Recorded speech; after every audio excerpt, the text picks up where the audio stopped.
শৈশবে বাবা মাকে হারিয়ে কষ্টের মধ্যে বেড়ে উঠেছেন খাদিজা।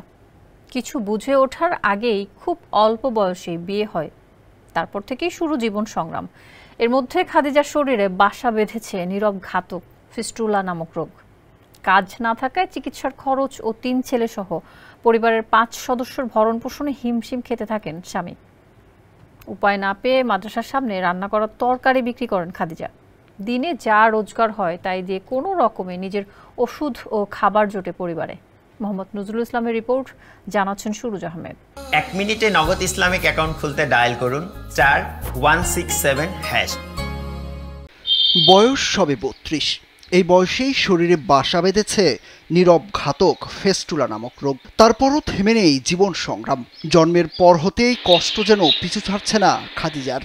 শৈশবেই বাবা মাকে হারিয়ে এতিম খাদিজার বড় হয়ে ওঠা কষ্টের মধ্যেই। এখন খাদিজার সংসার চালানোর একমাত্র ভরসা মাদ্রাসার সামনে রান্না করা তরকারি বিক্রি।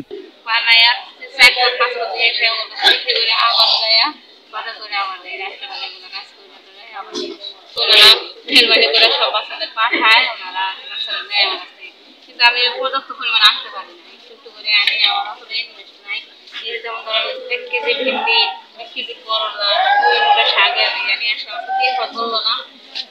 চাঁদপুরে জন্ম হলেও ঢাকায় বসবাসের সময় ২০০৫ সালে অল্প বয়সেই জামালপুরের মাদারগঞ্জ উপজেলার তারতাপাড়া গ্রামের রাসেল মিয়ার সাথে বিয়ে হয় খাদিজার। এরপর তাদের ঘর আলো করে আসে ৩টি সন্তান। নানান চড়াই উতরাইয়ের মধ্য দিয়ে চলতে থাকে সংসার জীবন। বাড়তে থাকে সংসারের ঋণ। নিজের জায়গা না থাকায় বর্তমানে বসবাস করছেন জেলার মেলান্দহ উপজেলার এক ভাড়া বাসায়।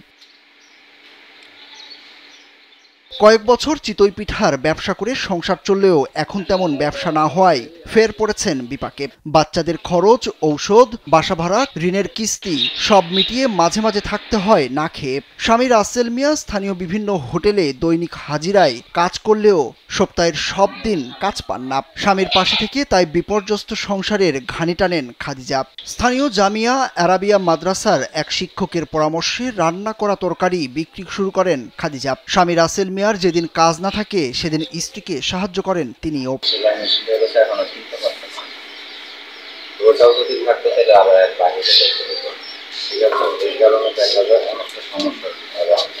প্রতিদিন দুবেলা ৩ প্রকারের তরকারি রান্না করে মাদ্রাসা গেটে বসেন খাদিজা। এতে দৈনিক আয় হয় ২০০ থেকে ৩০০ টাকা। তবে যেদিন মাদ্রাসায় ভালো মানের খাবার রান্না হয় সেদিন তরকারি বিক্রি হয় না বললেই চলে। তরকারি বিক্রি করে খুব সুস্বাদু এবং পোলাপানরা কিনে, আমিও কিনতে আসছিলাম, আজকে বর্তমানে শেষ হয়ে গেছে। টেলারিং এর কাজ জানা থাকলেও সেলাই মেশিনের অভাবে সেটিও করতে পারছেন না খাদিজা। সমাজের বিত্তবানদের কাছে তাই তিনি অনুরোধ জানিয়েছেন সহযোগিতার। সুরুজ আহমেদ, কালবেলা।